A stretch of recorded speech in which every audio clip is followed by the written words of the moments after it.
우리 하나님 말씀 같이 볼까요? 요한복음 4장 46절부터 54절입니다.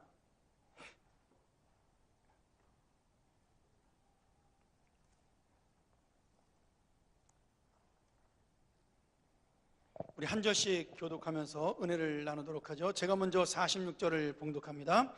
예수께서 다시 갈릴리 가나에 이르시니 전에 물로 포도주를 만드신 곳이라 왕의 신하가 있어 그 아들이 가버나움에서 병들었더니 그가 예수에게서 유대로부터 갈릴리에 오심을 듣고 가서 청하되 내려오셔서 내 아들의 병을 고쳐주소서 하니 저가 거의 죽게 되었습니다. 예수께서 가라사대 너희는 표적과 기사를 보지 못하면 도무지 믿지 아니하리라. 신하가 가로되 주여 내 아이가 죽기 전에 내려오소서. 예수께서 가라사대 가라 내 아들이 살았다 하신대 그 사람이 예수의 하신 말씀을 믿고 가더니 내려가는 길에서 그 종들이 오다가 만나서 아이가 살았다 하거늘 그 낳기 시작한 때를 물은즉 어제 제 7시에 열기가 떨어졌나이다 하는지라. 아비가 예수께서 내 아들이 살았다 말씀하신 그때인 줄 알고 자기와 그 온 집이 다 믿으니라. 같이 읽죠. 이것은 예수께서 유대에서 갈릴리로 오신 후 행하신 두 번째 표적이니라. 아멘. 오늘 우리가 예수님의 그 두 번째 표적, 7대 표적 중에 두 번째 표적에 대한 이야기를 나는 진정한 주님을 믿는가에 대한 말씀으로 우리가 한번 나누도록 그렇게 하죠. 여러분, 제가 여러 주 동안 예수님의 7대 표적에 대한 설명을 드렸습니다. 그 7대 표적의 목적이 뭐라 그랬죠? 예수님이 누구이신가를 보여주는 것이라고 말씀을 드렸습니다. 그래서 다른 기적과 달리 그 표적 속에는 반드시 예수 그리스도가 하나님의 아들이라는 증거가 그 속에 담겨져 있다고 제가 말씀을 드렸죠. 또 하나는 그 표적을 일으키시고 능력을 일으키신 그 주님이 누구의 주님이라고요? 나의 주님이라는 겁니다. 옆집 아저씨가 아니에요. 나의 주님이라는 사실입니다. 그것이 바로 이 표적의 목적이요, 의미죠. 오늘은 조금 더 우리가 깊이 들어가서 예수님께서 두 번째 표적을 일으키시면서 정말 그 예수님이 모든 생명들, 시공간을 초월해서 이 땅을 다스리시는 하나님의 그 통치하심이 예수 그리스도에게 있다는 사실을 오늘 왕의 신하의 아들, 줄여서 신하의 아들을 기족의 아들을 고치는 장면에서 우리가 볼 수가 있습니다. 오늘 그 왕의 신하, 다시 말하면 이 기족의 아들을 고치신 것은 예수님의 두 번째 표적인데요. 재밌게도 이 표적은 예수님이 첫 번째 표적을 행했던 가나에서 똑같이 일어납니다. 예수님이 가나에 한 번 더 오셨어요. 왜 왔는지 잘 모르겠습니다. 하여튼 오셨는데 그 전에 물로 포도주를 만들었던 것이라는 분명한 설명이 돼 있고요. 이 설명을 하는 이유는 예수님이 오시자 그 물로 포도주를 만든 예수님의 소문을 듣고 그곳에 온 사람들이 있다는 것을 말씀하기 위한 거죠. 지금 이 기족의 아들이 병들었다는 그런 소식이 예수님에게 아버지를 통해서 전해지게 됩니다. 여러분, 가버나움과 가나는 약 30km 정도 떨어진 그러한 지역이었습니다. 꽤 멀리 한 4-5시간 떨어진 곳에서 걸어온 거죠. 근데 이 신하가 예수님의 소문을 듣고 자기 아들의 병을 고치기 위해서 찾아오게 된 겁니다. 가버나움은 그때 우리가 추정하기로 당시 로마의 군대가 주둔하고 있던 장소였고요. 아마 이 군대를 다스렸던 로마의 그 귀족이든지 아니면 또는 헤롯의 신하였다, 이렇게 우리가 볼 수도 있습니다. 그러니까 이 왕의 신하를 어떤 사람들은 이방인이라고 보는 그런 사람도 있습니다. 물론 이방인이든 이스라엘 사람이든 중요한 건 아니고요. 중요한 거는 지금 이 사람이 예수님을 믿고 예수님을 의지하고 거의 죽게 된 자기 아들을 살리기 위해서 이곳까지 한 걸음에 달려왔다는 거죠. 그런데 우리가 계속해서 예수님의 표적에 대한 이야기를 지금 공부하면서 오늘 그 가나의 포도주에 대한 그 기적을 보면서 그 포도주의 기적을 보고 그럼 포도주를 맛본 사람이 있는가 하면 예수님을 따라간 사람이 있다라고 제가 말씀을 드렸습니다. 근데 오늘 이 본문에 보면 48절에 예수님, 우리 아들의 병을 고쳐주십시오. 아마 이 사람은 자기 아들의 병을 고치기 위해서 수많은 사람들에게 물어봤겠죠. 그리고 약도 좋은 약을 먹여봤겠지만 그 아들의 병은 고칠 수가 없는 병이었던 것으로 보입니다. 그리고 마지막 희망으로 거의 죽게 되는 아들을 향해서 예수님에게 달려오게 된 거죠. 이 신하가 예수님을 만나자마자 자기 아들을 살려달라고, 우리 아들이 죽게 되었다라고 예수님에게 간절히 이 사정을 하게 됩니다. 근데 예수님이 그 아들을 고쳐달라는 그 신하에 대한 요청에 대해서 엉뚱한 답변을 하셔요. 재미있게도 이렇게 말씀합니다. 너희는 표적과 기사를 보지 못하면 도무지 믿지 못한다. 이렇게 말씀하시는 거죠. 그러면 이 말씀이 꼭 신하에게만 하신 말씀이냐면 그거는 아닙니다. 이게 너희라는 말이 복수형이니까 거기 모여서 지금 예수님의 말씀을 듣고 있던 사람들 내지는 제자들 그리고 신하를 포함한 많은 사람들에게 예수님이 주신 말씀이라는 거죠. 여러분 한번 생각을 해보세요. 당시 사람들은 예수님이 갈릴리 가나에서 물로 포도주를 만들었다는 기적의 그 소리를 들었습니다. 그리고 예수님을 기다린 사람도 있었을 거예요. 그리고 예수님이 오시고 그러한 기적을 또 기대했던 사람도 있을 겁니다. 그런데 그런 기적을 기대한 예수님이 아무런 일도 행하지 아니했다는 것을 우리가 볼 수가 있는 거죠. 근데 마침 지금 누가 왔어요? 병든 아들을 고쳐달라고 신하가 온 겁니다. 그때 사람들의 눈이 어떻게 됐을까요? 그 말을 듣고 예수님의 눈이 빛나야 되는데 자기들 눈이 반짝반짝 빛나. 왜요? 우리가 드디어 원하던 것을 예수님으로부터 얻게 되었다라는 거예요. 드디어 그 기적을 우리가 또 한번 구경하게 되었다라고. 예수님이 원하는 것이 아닌 자기들이 원하는 것을 얻게 되었다라고 기대감에 예수님을 쳐다보게 되는 거죠. 그때 그들을 바라보면서 예수님이 그렇게 말씀하시는 겁니다. 너희들은 지금 나를 쫓는 것이 아니라 뭘 쫓는다고요? 내 표적을 쫓는 것이다. 그리고 너희들은 그 눈에 보이는 표적과 기사만 있어야 나를 믿는다라고 이야기를 합니다. 여러분, 예수님이 왜 표적을 보여준다고요? 예수님이 누구인가를 보여주기 위함이라고 말씀합니다. 내가 원하는 것을 얻는 것이 아니라 예수님이 원하시는 대로 예수를 믿도록 하기 위해서 표적을 보여주는 겁니다. 그럼 이게 굉장히 중요합니다. 가나에서 포도주를 만들었을 때 그 포도주를 먹은 사람들은 자기들이 원하는 포도주를 마셨습니다. 근데 예수님이 원하는 것은 포도주를 먹는 것으로 끝나는 것이 아니라 그 포도주를 만든 정말 영원한 그 포도주의 근원 되시는 날마다 차고 넘치는 포도주의 그 물과 같은 우리에게 풍요로움을 허락해 주시는 예수 그리스도를 쫓게 하는 것이 예수님의 목적이었어요. 그런데 수많은 사람들이 포도주를 먹었지만 예수님을 쫓았던 사람들은 제자들밖에 없었다라고 말씀에 나옵니다. 그러니 지금 사람들은 예수님을 믿는다고 이야기하지만 사실은 예수님을 믿는 것이 아니라 내가 원하는 것을 얻기 위해 지금 이 자리에 나와 있는 겁니다. 여러분, 이 말씀이 지금 누구한테 하시는 말씀일까요? 여러분들은 예수를 믿으러 이 자리에 온 것이 아니라 여러분들이 원하는 것을 얻기 위하여 왔습니다. 여러분, 이 말씀이 맞습니까? 틀립니까? 네, 맞죠. 어쩌면 우리의 마음속에도 예수님이 우리는 누군지를 알고 있으니까 다행이긴 하지만 그럼에도 불구하고 예수님이 원하는 대로 믿기 위해서 왔다기보다는 내가 원하는 것을 얻기 위해 온 마음이 훨씬 더 큽니다. 여러분, 역시 저도 마찬가지죠. 이게 왜 큰 차이가 있냐면 어떤 문제가 발생을 했을 때 어떤 일이 일어났을 때 여러분 그 일이 내가 원하는 일이 아니면 내가 원하는 일이면 상관이 없어요. 근데 내가 원하지 않는 내가 싫어하는 일이 나에게 일어났을 때 만약에 예수님을 내가 그 자리에 그 원하지 않는 일을 해결하기 위해 왔다면 우리는 그 문제가 해결되지 않으면 예수님은 더 이상 우리에게 예수님이 아닌 겁니다. 이 사람들의 표현대로 하면. 근데 정말로 예수님이 원하는 것은 내가 원하지 않는 일을 만났을 때 예수님이 그 원하지 않는 일 속에서 어떻게 무엇을 발견하고 의미를 찾고 예수님하고 연결을 시켜야 되는가?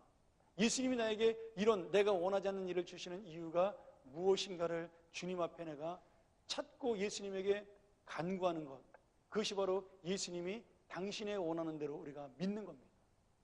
제가 좀 말을 복잡하게 했는데요, 쉽게 말하면 이런 거죠. 부모님이 아이들에게 선물을 사줍니다. 너 이번에 1등하면 내가 자전거 사주마. 여러분, 이 아이가 1등이 중요한가요? 자전거가 중요한가요? 뭐가 중요하죠? 어린아이들은 자전거가 더 중요합니다. 그래서 자전거 때문에 공부를 합니다. 그렇죠? 그런데 공부에서 1등하면은 나중에 어떻게 되죠? 훌륭한 사람은 못 돼도 공부 잘하고 좋은 대학은 갑니다. 그렇죠? 자전거를 100개 얻은 것보다 훨씬 더 좋은 일을 만나게 되는 거죠. 여러분, 우리는 죽었다 깨어나도 이 자전거를 넘어서는 하나님의 그 차원 높은 은혜에 대해서 고민하지 못합니다. 이게 문제예요. 여러분, 제가 쉽게 예를 들어서 공부로 얘기했지만 사실 공부는 그렇게 중요한 건 아닙니다. 뭐 지난주에 수능 시험도 있었지만 어렵다 쉽다 뭐 맨날 그런 얘기하지만 여러분, 제가 얘기했죠. 무조건 2대1입니다. 붙지 않으면 떨어집니다. 그러니까 걱정할 필요 없어요. 50대 50인 거예요, 인생은. 지금 예수님이 원하는 대로 믿으면 여러분, 포도주를 오늘 마시고 끝나는 것이 아니라 영원토록 마실 수가 있어요. 생명의 포도주를. 근데 우리는 오늘 하루 마실 포도주를 구하는 것으로 내 인생을 만족하는 거죠. 여러분, 표적이라는 것이 바로 그런 거예요. 예수님이 7번씩이나 지금 표적을 보여주고 있어요. 여러분, 7번 표적을 보여줬더니 사람들이 믿었나요? 아닙니다.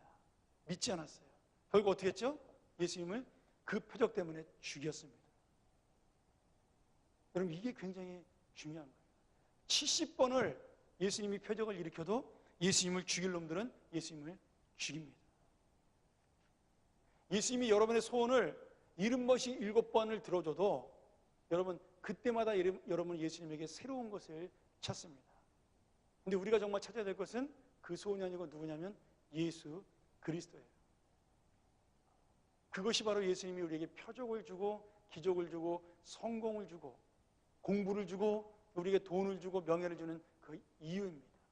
사실 예수님은 한 번만 표적을 일으키면 됐습니다. 그렇죠? 한 번만 일으키면 돼요. 왜요? 그 한 번으로 모든 걸 보여줄 수가 있습니다. 근데 안 믿어, 우리가. 끝까지 안 믿어요. 그래서 어떻게 해요? 2번, 3번, 4번, 5번, 6번. 왜 7번이요? 7번이라고 완전 수잖아요. 그러니까 완전히 다 보여준 거예요. 예수님의 모든 것을 다. 그런데도 안 믿어요. 왜 안 믿죠? 내가 원하는 것이 가득 차 있으니까 예수님이 원하는 것이 들어올 틈이 없는 겁니다. 여러분, 성경에 보면 재밌는 그 장면이 나오는데 예수님이 세례받을 때 하나님이 하늘에서 뭐라 그러시죠? 이는 내 사랑하는 아들이요 기뻐하는 자니, 이렇게 말씀하셨어요. 잘 생각해 보세요. 하나님이 그 이후로 한 번이라도 예수님에게 내 사랑하는 아들이를 2번 말한 적 있나요? 마태마가 누가복음을 읽으면서 하나님이 예수님을 2번 사랑한다라고 말씀하신 적이 있나요? 하나님이 직접? 그때 이후 한 번도 없습니다. 왜죠? 하나님의 말씀은 한 번 하면 끝나는 겁니다. 영원토록 지키는 거잖아요. 예수님도 알고 있는 거예요. 그러니까 2번 사랑한다는 말을 할 필요가 없는 거예요. 우리 가끔 그 젊은 사람들 남편한테 맨날 사랑받기 원해서 맨날 사랑해달라고 그러고, 또 남편은 뭐 나갈 때 출근할 때마다 요새 젊은 애들 남사스럽게 뽀뽀해달라고 맨날 그러잖아요. 그리고 왜 그런지 아세요? 사랑을 못 믿어서 그런 거예요. 저는 사랑을 믿거든요. 그래서 사랑해달라 소리 안 합니다. 참 재밌잖아요. 우리 조상들은, 우리 그 부모님들은 평생 동안 사랑한다는 단어 한 번도 쓰지 않았어도 이혼하는 경우 거의 없었습니다. 심지어 남편이 첩을 몇을 얻어도 그냥 그러느니 그러고 살았어요. 근데 지금은 날마다 사랑한다 그러는데 이혼율이 35%예요. 여러분, 그 진짜가 아니기 때문입니다. 오늘 예수님이 표적을 많이 일으킬 때마다 예수님이 얼마나 많은 고민을 했을까 한번 잘 생각을 해보세요. 이거 한 번만에 되는 거잖아요. 그렇지 않습니까? 표적은 아무리 많이 일으켜도 표적의 의미를 깨닫지 못하면, 예수가 누군가를 알지 못하면 그때뿐입니다. 그런데 이 의미를 알고 나면 한 번만 표적을 일으켜도 그 표적 보고 평생 동안, 아니 영원토록 예수 그리스도를 주로 믿는 사람들이 생겨나게 되는 거죠. 오늘 여러분, 시공간을 초월하신 예수님이 누구냐? 백부장의 아들, 아니 이 신하의 아들이 예수님에게 와서 우리 아들의 병을 고쳐주세요. 그랬더니 예수님이 딱 한마디로 말씀하시죠. 뭐라 그러죠? 가라, 네 아들이 살았다. 예수님은 그 아들이 무슨 병이 걸렸느냐, 어디 사느냐, 뭐 하는 놈이냐, 뭐 아니면 몇 년을 아팠느냐 물어보지, 몇 살이냐도 물어보잖아요. 얼마나 아프냐도 물어보잖아요. 딱 한마디 하셨어요. 가라, 내 아들이 살았다. 여러분, 병을 고치는 능력, 다시 말하면 이 세상을 통치하시는, 시공간을 초월해서 그 모든 것을 알고 계시는 예수님은 다른 게 필요 없는 겁니다. 그러니까 지금 가라, 내 아들이 살았다는 이 말 한마디에 할 말이 없잖아요. 아들이 살았다는데 어떻게 하겠어요? 저는 이 신하가 정말로 예수님이 고쳐준 것을 완전히 믿고 돌아갔을까? 저는 성경 보면서 그런 상상을 해봐요. 저는 안 그렇다고 봐요. 오늘 여기 본문에 보면 52절에 그 낫기 시작한 때를 물은즉 어제 제 7시에 열기가 떨어졌나이다 하는지라 그랬어요. 여러분, 어제, 지금 거리가 30km면 지금 달려가면 오늘 집에 가서 아들이 난 것을 볼 수가 있잖아요. 근데 이 아버지가 그렇게 급하게 달려왔는데 그날 안 갔어요. 언제 갔죠? 하룻밤 자고 그 다음날 갔어요. 하룻밤 동안 뭐 했을까요? 한번 잘 생각을 해보세요. 이런 게 이제 성경의 상상력이죠. 재밌잖아요. 이 신하가 뭐 했을까요? 예수님이 네 아들 살았다 그랬는데 왜 안 달려갔을까요? 저는 그런 상상을 해보는 거죠. 안 믿어진 거예요. 이게 도대체 뭐 자세히 물어보지도 않고 말이에요. 무슨 병인지 어떻게 아픈지. 지가 뭔데 한마디로 고쳤대. 예수님이 누군지를 모르니까 아마 그 얘기를 듣고 할 말이 없잖아요. 한 방에 끝났잖아요. 아들이 살았다는데 무슨 말이 필요 있어요. 그러니까 대답도 못하고 물러나왔는데 그 다음부터 고민하기 시작을 하는 거죠. 정말 내 아들이 살았을까?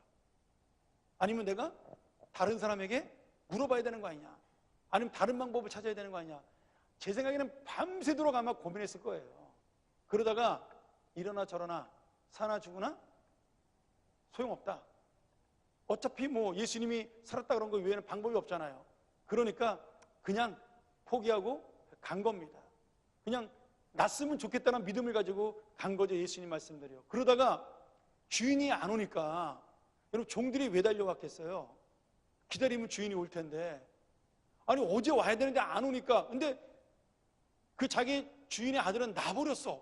벌떡 일어나가지고 밥 먹고 놀고 재밌고 신나게 건강을 되찾았어요. 그러니 하인들이 놀래가지고 이 소식을 빨리 전하러, 오지 않는 주인을 답답하게 여겨가지고 지금 하인들이 달려온 겁니다. 그러다 중간에 길에서 만난 거예요. 자기 하인들이 달려오니까 야, 너네 왜 오냐 물어봤더니 주인의 아들이 다 났습니다. 진짜? 몇 시에 났는데? 어제 저녁 7시에요. 이런, 그 시간이 바로 예수님이 가라, 네 아들이 살았다는 그 시간이더라 이거죠. 여러분, 그 마음속에 그때서야 깨달은 거예요. 이 양반이, 예수님이 내가 생각했던 그 정도가 아니구나. 자기는 그냥 병 정도 고쳐주는 선지자로 생각을 한 거죠. 특별한 능력을 가진 선생님으로 생각을 한 거죠. 그런데 시간과 공간을 초월해서 듣도 보도 못한, 세상에 보지도 않고 누군지도 모르는 그 사람을 고치는 그 놀라운 표적과 기적을 본 이 백부장의 마음속에, 이 신하의 마음속에 뭐가 생겨났어요? 그분이 하나님이라는 사실, 그분이 메시아라는 사실이 깨달아지기 시작을 한 겁니다. 여러분, 이게 표적의 목적이에요. 예수님이 누구냐는 겁니다. 내가 지금 예수님에게 간구해놓고 나는 가슴 조마조마해서 못 믿고 힘들어할지 몰라도 예수님은 그것과 상관없이 모든 문제를 해결해 버리시는 시간과 공간의 절대적인 주인입니다. 성경은 여러분 판타지 소설이 아니에요. 진짜입니다. 제가 판타지 소설을 엄청 좋아해가지고 몇 달 전에 시공간의 지배자라는 책도 봤는데 그 정도 사람이 아닙니다. 예수님은요 정말로 시간과 공간을 뛰어넘어서 우리를 위해서 움직이고 역사하시는 바로 나의 하나님이신 거예요. 나의 주님이신 겁니다. 여러분, 그 사실을 깨달은 백부장의 마음에 더 이상, 이 신하의 마음에 더 이상의 표적은 필요가 없게 된 겁니다. 더 이상의 기적도 필요가 없게 된 거예요. 그날로 집으로 달려간 그 신하는 모든 가족들을 모아놓고 그분이 바로 하나님의 아들이에요. 그분이 바로 메시아예요. 우리가 기다려왔던 그리스도시다. 그러면서 온 가족이 예수를 믿은 거죠. 여러분, 예수님이 누군지를 알면요, 그 다음부터는 표적이 없어도 예수님을 붙들 수가 있습니다. 그 다음부터는요, 성공이 없어도 예수님을 놓치지 않습니다. 그 다음부터는요, 내가 원하는 것이 이루어지지 않아도 예수님은 나의 하나님이 되시는 겁니다. 오늘 성경에서 예수님이 이 표적을 주시면서 우리에게 주시는 말씀이 뭐예요? 내가 너에게 왜 이 표적을 주겠느냐? 왜 너에게만 이 놀라운 기적을 행하겠느냐? 병자가 수십 명 있는데 왜 네 아들만 고치고, 병자가 수천 명 있는데 왜 38년 된 병자만 고치고, 죽은 사람이 무덤가에 수천 명이 죽어 있는데 왜 나사로만 4일 만에 살리고, 왜 수만 명의 세상 사람들이 굶어 죽었는데 5천 명만 예수님께서 먹였느냐? 여러분, 그 목적이 우리에게 있다라는 거예요. 그 사람을 통하여 예수가 누군가를 많은 분들에게 전하기를 원하시는 예수님의 목적이 담겨 있는 겁니다. 오늘 왕의 신하는 그 믿음으로 자신의 아들을 살린 것뿐만 아니라 더 중요한 것은 아들만 아닌 모든 가족, 아니면 그 집안에 있는 모든 종들까지도 구원을 받게 한 역사를 일으킨 거죠. 여러분, 표적은 누구에게 일어났어요?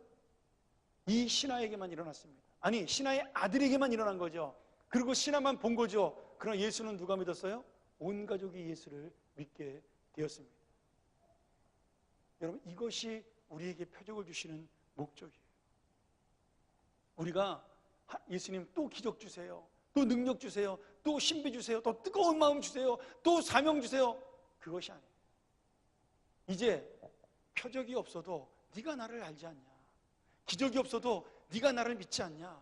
능력이 없어도 내가 너와 함께 있지 않느냐는 그 믿음을 가지고 이제는 이 땅을 향하여, 이 세상을 향하여 내 고통을 이기고, 내 아픔을 이기고, 내 인생을 이기고 온 가족이 예수 믿게 하는 이 신하처럼 우리도 함께 주님의 말씀을 전하는 것이죠.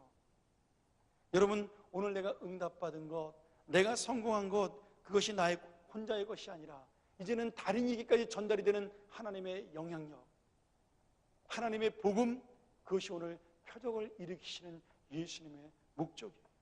나에게만 표적을 주시는 예수님의 의미입니다. 사랑하는 여러분, 언제까지 우리가 또 표적을 구하겠어요? 언제까지 우리가 과거를 보면서 옛날에 우리가 이런 영광을 얻었는데, 예전에 우리가 이런 기적을 얻었는데, 예전에 우리가 이런 사랑을 받았는데, 여러분, 아닙니다. 지금도 그 영광과 사랑과 기적은 여전히 우리에게 유효합니다. 하나님의 사랑은 한 번 내가 너를 사랑한다로 더 이상 말이 필요 없을 정도로 영원토록 지속되는 영원한 하나님의 약속입니다. 이제는 우리가 그 약속을 가지고 나가야죠. 그 믿음을 가지고 나가야죠. 그리고 오늘 이 신하의 가족처럼 오늘 온 가족이 자기와 온 집안이 다 믿으니라는 그 고백이 바로 우리의 고백이 되어야 하는 겁니다. 많은 사람들이 내가 원하는 것을 얻기 위하여 달려옵니다. 기도합니다. 간구합니다. 이 고통을 벗어나기 위해서 몸부림치며 하나님께 매달리죠. 여러분, 그런 다음에 뭐 하시려고요? 그 다음에 무엇이 있나요? 여러분에게 예수님이 기적을 일으키고 영광을 받기 원하셨던가요? 예수님이 표적을 일으키고 죽은 자를 살리고 병자를 고치고 5천 명을 먹인 다음에 예수님이 존경받는 왕이 되고 영광을 얻기 원하셨던가요? 아닙니다. 오히려 예수님은 그렇게 자기를 쫓는 사람들을 피해 도망 다니셨어요. 예수님이 원하는 것은 무엇이었습니까? 하나님의 복음이 그 안에 들어가 그들이 하나님과 함께 살아가는 믿음이었습니다. 오늘 내가 그 하나님의 놀라운 표적과 은혜, 예수 그리스도의 은혜와 사랑을 받은 사람으로, 단 한 번의 사랑으로 영원토록 이 자리에 있게 된 우리의 귀한 영혼들이 되었습니다. 이제 우리에게 더 이상 표적은 필요 없죠. 이제 더 이상 우리가 다시 살아날 일은 없습니다. 왜요? 이미 영원한 생명이 나의 것이기 때문입니다. 여러분, 고통은 여전히 우리에게 닥쳐올 것이고, 아픔은 여전히 우리에게 있을 것이고, 불행은 여전히 우리를 괴롭힐 것입니다. 그러나 하나님의 사랑도 영원토록 그 모든 것들을 이기고 우리와 함께 계실 것입니다. 여러분, 성공을 원하세요? 그 성공 다음에 있을 주님의 뜻이 무엇인지를 찾기 원합니다. 여러분, 고통에서 벗어나기를 원하세요? 그 고통 다음에 있을, 내가 왜 이 고통을 주셨는가를 깨닫는 주님의 은혜가 내 안에 넘쳐나기를 소원합니다. 여러분, 우리가 이 세상을 살면서 자녀를 키우면서 그 다음의 것, 예수님이 나에게 주시는 그 다음의 것, 내가 원하는 그 다음의 것이 무엇인가를 내가 고민하지 않는다면, 그것을 내가 깨닫지 못한다면, 오늘 여러분, 표적은 70번 아니라 700번이 일어나도 아무 의미가 없습니다. 나사로가 죽었다 깨어나다 10번을 일어나도 아무 의미가 없습니다. 오늘 여러분, 그 주님이 나와 함께 있는 겁니다. 이 세상의 아픔과 고통이 나를 넘어뜨릴 수 없고, 이 세상의 그 고난이, 절망이 나를 죽이지 못하고 나를 하나님 앞에 바로 세우고 하나님의 뜻대로 나가게 하는 그 놀라운 은혜, 그 은혜가 바로 이 표적의 목적입니다. 사랑하는 여러분, 말씀 마치죠. 우리가 얻은 복음 속으로 온 가족이 오듯이 다른 분이 함께 들어오기를 원합니다. 교회가 은혜스럽다? 여러분, 말만 그러면 뭐예요? 지난주에 우리 그 찬양제 끝나고, 야, 우리 게 너무 재밌다. 여러분, 재밌으면 뭐예요? 그 재미와 그 기쁨 속으로 다른 사람을 데리고 와야죠. 우리 목장 너무나 좋은 목장이야. 여러분, 그러면 뭐예요? 그 좋은 거 여러분만 즐기고 끝나면 그것만큼 나쁜 게 어디 있겠어요? 그 목장 속으로 다른 사람들을 이끌고 와야죠. 내가 성공해서 너무 좋아. 여러분, 그렇게 성공하면 어떻습니까? 그 성경 여러분만 쓴다면 그거는요, 그냥 끝나는 쓰레기에 불과합니다. 여러분 죽고 나면요, 그 성공 속으로 다른 사람이 들어오도록 이끌어야죠. 그 성공 주신 예수님께로 오도록 만들어야죠. 여러분, 저는 우리 교회 모든 사역들이 이러한 길로 나가기를 원합니다. 좋은 곳으로 끝나지 않냐고, 기쁜 곳으로 끝나지 않냐고, 함께 가는 겁니다. 새로운 사람들을 오게 만드는 거예요. 오늘 여러분, 이 금요기도를 통해서 은혜 받으시면 이 자리를 다른 사람과 함께 오는 겁니다. 야, 금요기도에 힘들어도 추워도 갔더니 간 것보다 10배 이상의 기쁨이 있더라, 은혜가 있더라. 그 기쁨이 있다면 여러분, 같이 와야 하는 겁니다. 오늘 주님이 우리에게 이 표적을 주신 이유가 바로 그것이죠. 우리에게 이 교회를 주신 이유가 바로 그것이죠. 여러분 인생의 고통과 어려움을 주셔서 깨닫게 하시는 이유가 바로 그것입니다. 여러분의 문제를 해결하는 이유도 목적도 바로 그것이에요. 여러분, 우리는 그냥 사는 인생이 아닙니다. 이 하나님의 표적을 이미 맛본 인생입니다. 이제는 이 표적을 전할 인생으로 함께 살아가기를 주의 이름으로 간절히 축원합니다. 우리 같이 한번 이 시간 기도하죠. 오늘 주님께서 이 신하에게 하셨던 말씀, 가라, 내 아들이 살았다.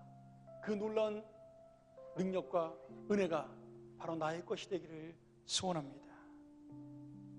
시간과 공간을 초월하여 그 모든 것을 해결하시는 하나님의 그 놀라운 능력이 바로 내가 받은 은혜임을 여러분 믿으시기를 소원합니다. 우리 한번 이 시간 하나님 감사의 기도를 드렸으면 좋겠어요. 하나님, 이 놀라운 은혜와 표적으로, 이 놀라운 사랑으로 나를 주님의 자녀 삼아 주신 것 감사합니다. 이 은혜로 나에게 지금 다시 한번 다시 떨어지는 포도주의 현실들, 이 은혜로 다시 한번 다가올 나의 고통들, 그리고 지금 맛보고 있는 아픔들 내가 이길 수 있도록 인도하여 주시옵소서. 아니, 이기는 것뿐만 아니라 이 승리의 기쁨을 다른 사람들에게 전하는 자로 나가게 하여 주시옵소서. 나와 함께 이 기쁨을 누리는 은혜의 자리에 많은 사람들을 초청하는 능력자가 되게 하여 주시옵소서. 내가 아무것도 가진 것이 없습니다. 내가 아무 능력도 없습니다. 내가 부족하고 약하고 무능하며 어리석습니다. 그러나 주님, 나에게 단 하나 있는 것이 있다면 주님의 표적이요, 주님의 은혜입니다. 나를 사랑하는 주님의 약속입니다. 이 약속을 향하여 달려가게 하여 주시옵소서. 낙심하지 않도록 인도하여 주시옵소서. 우리 시간 한번 주 앞에 통성으로 기도합니다.